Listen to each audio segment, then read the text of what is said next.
We got a new report that says that Sean Monahan could get moved to another Canadian team like the Vancouver Canucks or even the Toronto Maple Leafs. We'll be diving into those possibilities and what the Habs might be able to get, plus an update on David Reinbacher as Arber Basu dives into the whole David Reinbacher story and something at the very end that a lot of you guys will be very excited to hear. So we'll be discussing all that on this episode of Habs Digest. But before we get into the video, as always, guys, if you're part of the 53% who has not hit subscribe yet. I know I ask all the time, but guys, we're now on the road to 15K. We hit 10K and we don't want to stop anytime soon. So if you enjoy our content, you want to support us, hit that button. We'd really appreciate it. Without further ado, let's talk a bit about David Reinbacher. And he might be coming over sooner than we think. And we've kind of talked a bit about this before, but with Arber Basu's fantastic recent article, I'll make sure to link it down below for you athletic subscribers. It is well worth the read. He dives into a lot of things about Reinbacher, his father, former Hab, Mark Streit, a Swiss player, Andrew Ebbett, a bunch of things going on there. It was a wonderfully written article. I took some excerpts to show you guys that I think you'll find very, very interesting. So the first thing we want to talk about is what Ebbett was saying about David Reinbacher, and he said he reminded him a bit of Xhekaj. And Xhekaj was a 17-year-old. Hey, he's only 17. What do you mean we're going to play him? And then you see him play. It's okay. And he says, the thing with Reinbacher is he doesn't seem to get rattled. He's very even keel, especially for a defenseman. That part reminded me when Austin Matthews was here as an 18-year-old for Zurich and was, in my mind, the best player of the league, basically saying, I can't believe he's 18 years old. And Ebbett, of course, is on the staff, I believe, for SC Bern. And yeah, so just some amazing, amazing stuff there talking about Reinbacher's maturity. And I think that's a common theme when we've heard about Reinbacher, right? And even when he was in the Habs prospect camp and he was there in training camp preseason, we saw David Reinbacher, and when we watched him play, it was like, oh, wow. He is like, he doesn't make too many mistakes. And when he gets the puck on his stick, he's extremely calm with it.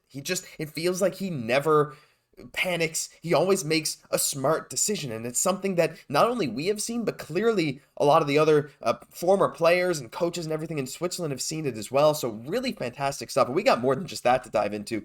As Basu said, well, he spoke to Larry Mitchell, who said it's been a bit of a roller coaster for David Reinbacher. Cloten coach and general manager Larry Mitchell, who fired his original coach about 6 weeks into Reinbacher's return. Of course, that whole situation we've discussed at length before. Feel free to watch a previous Reinbacher episode.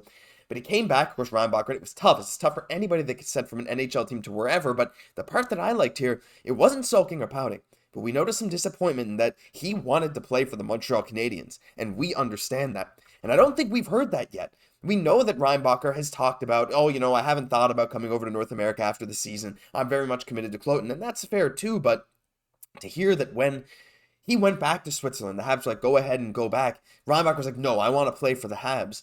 And it's just like that kind of drive, that kind of will and want and desire to play for the Montreal Canadiens is so amazing to see from Reinbacher. And again, it just makes me more and more excited for when he finally will make that jump to North America, whether it's Laval or Montreal right off the bat, whenever he does decide to come over, because a guy who wants to play for the Montreal Canadiens, who has that drive, that desire, and that willingness to improve every single day. And as Basu mentions, he's like Reinbacher's play on the ice has gotten better, but his mental game somehow has also gotten better, even though he's already so mature for his age. Just a great little note there that indicates, yeah, he might want to come over sooner than later. And we also got this. When he was asked at the cafe in Cloten whether he was looking forward to perhaps joining the Canadiens or the Rocket after the season in Switzerland had finished, Reinbacher said he wasn't thinking of that, preferring to live in the present, focus on the season with Cloten. But in Ambry, after he wished us a safe flight home, we noted that maybe we would see each other very soon, perhaps as soon as March. Yeah, he responded as he walked away wearing Canadiens branded shorts. Maybe. He was sent back to Cloten to get far away from the madness in the Montreal hockey market, but he has kept that market in the front of his mind all along. Fantastic way to end this article. That was the very, very bottom, but just an awesome note how we hear that Reinbacher was disappointed that he wasn't playing for the Montreal Canadiens. And at the very end, when they're saying, hey, we might see each other in March when your season's over, he said, yeah, maybe.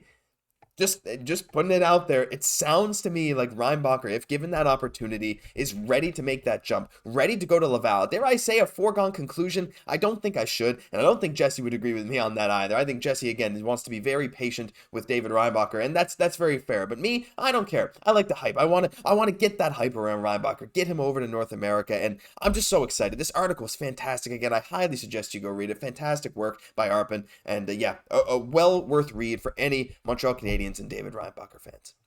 But on another note, we got to talk a bit more about Monahan, and as we know, we're approaching the trade deadline. Is just about 6 weeks away, maybe 7, and there's been a lot of talk, and some recent talk has been naturally centered around Sean Monahan, who has been probably the Canadiens' prime trade target.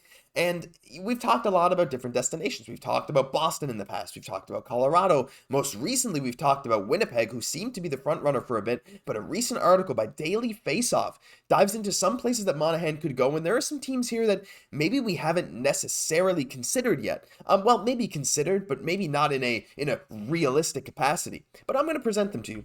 So the first one I wanted to talk about is the Vancouver Canucks. And he said, well, it makes sense because the Canucks have been open about their intention to pursue a top six forward. And Monahan can be a fallback given his versatility. And the Canucks own a first and third round pick at the moment. How aggressive are Patrick Allvin and Jim Rutherford? Well, even with their team in cellar mode and out of the playoff hunt, they still traded for a first round pick before the deadline last winter. Of course, that brought Filip in, who's had a fantastic season. Would that mean Vancouver's willing to put a prospect in play? Podkolzin hasn't played in the NHL since last season and could use a fresh start. I would love Vasily Podkolzin. There's a lot of interesting stuff in Vancouver. Of course, we've heard a lot of stuff about Kuzmenko and stuff going around him. Vasily Podkolzin was quite hyped as well and had a nice start to his career, if I'm remembering correctly. But again, a fresh start for him could be great, and what a player he would be for Montreal as well. Now, again, I don't necessarily think Vancouver would dangle those in a Monahan deal, because as they go on to say, like, would Vancouver really give up assets for Monahan in this case? Again, like, Monahan right now is creating chances and passes at sort of a career low rate, at least career low relative to the last number of years, which is a bit surprising, but also I think he's been a sort of handcuffed by his line mates without being able to play with Alex Newhook or Kirby Dach, who's he's shown lots of chemistry with in the past, with those guys being out injured. He's had some rotating line mates now playing with Joshua Waugh and Yoel Armia, which is another new line for him with two pretty much brand new line mates. He's still learning. Now, he's shown some great chemistry with Waugh and has had some fantastic games as of late, but still, it's like, would Vancouver be willing to give that up? I don't know. I think it's actually a very interesting topic, but I don't know if Monahan fits into that top six role that they might be looking for. I think he could, but I think on a real good contender, Monahan is like a very good third line player, but he could fit in anywhere. That's the thing with Sean Monahan. He can be on your power play. He can be the center that takes faceoffs in every crucial faceoff situation, and you're never going to worry with him out on the ice. So a lot of interesting talk there about the Canucks, something that is maybe flying a bit under the radar, because I could totally see that happening if the price is right. But this more interesting one is Toronto, and I haven't thought too much about Monahan to Toronto, and Montreal and Toronto, they don't make a ton of trades. Of course, that whole Placanitz trade a while ago, it is what it is, but Daily Faceoff kind of says, well, here's why it makes sense. The Leafs scoring depth is a major problem. You got Matthews, Nylander, Marner, and Tavares. They've combined for more than 58% of their goals. And Monahan actually could see meaningful minutes in a third line role with the Leafs. And I actually think Monahan would be ideal for Toronto on the third line. He'd be, any team on the third line, but he'd be fantastic. And he'd be reunited with Brad Treliving. And Monahan had his best season, signed the biggest contract of his career, that 7-year, $44.5 million deal back in 2016 with the Calgary Flames. And they go on to say, like, who could they get from Toronto? Well, the Leafs own their 2024 first-round pick and hold a third-rounder acquired from the Islanders last winter. They might not want to part with a few of their higher-end prospects, of course, for a rental third-liner. It makes sense, but they could send affordable NHL talent Montreal's way, someone like Pontus Holmberg, packaged with a pick. And Pontus Holmberg, if you guys didn't know, he's a 24-year-old. He has 8 points in his last 8 games, I believe, and before, so or maybe it was 7-7 before last game, something like that. He has started the season cold. I think it was 0 points in 9 games or something, but has really, really picked it up as of late and has looked really good. Again, 24 years old, so a little further along, but is showing that he definitely has that NHL caliber skill. And to get him for something like Sean Monahan could be really, really good. And I think Leafs fans, they look at Holmberg and they say, well, why would we give him up for Monahan? He's producing now 8 points in 8 games. We might as well keep him. But at the same time, again, like, if they really want to go in this playoff push, Monahan's sort of a proven vet at this point. For what he's done in Montreal, he's been fantastic. He's able to slot it on the power play. Again, like I said, he can take those crucial faceoffs. He has lots of experience in the NHL, and he can fit with any line mates. And I think he would really give a nice boost to that bottom six for Toronto. But at the same time, I never want to see Sean Monahan in a Toronto Maple Leafs jersey. It is what it is. No Habs fan wants to see Monahan in Toronto. But the idea of Holmberg and a pick is very enticing to me. Again, especially for just a rental of Sean Monahan, he would fit right under the Leafs cap.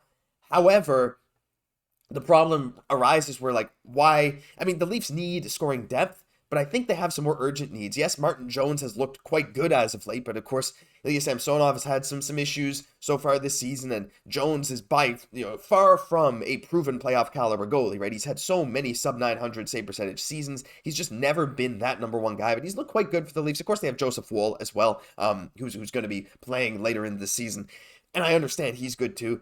But also their defense, I think adding a higher caliber NHL defenseman to Toronto would make more sense for them than going after someone like Monahan. But at the same time, it's hard to turn down a guy like Sean Monahan who can fit in anywhere in your lineup, who is well worth his price tag of just in the sub $2 million range. Like, it's unbelievable the value you get for Sean Monahan. So I think if the Leafs and Habs, Treliving and Kent Hughes were talking, I'm sure that would come up. Clearly the Leafs have interest in some of the Habs players. They reached out to the Habs, offer that 6th round pick for Jake Allen.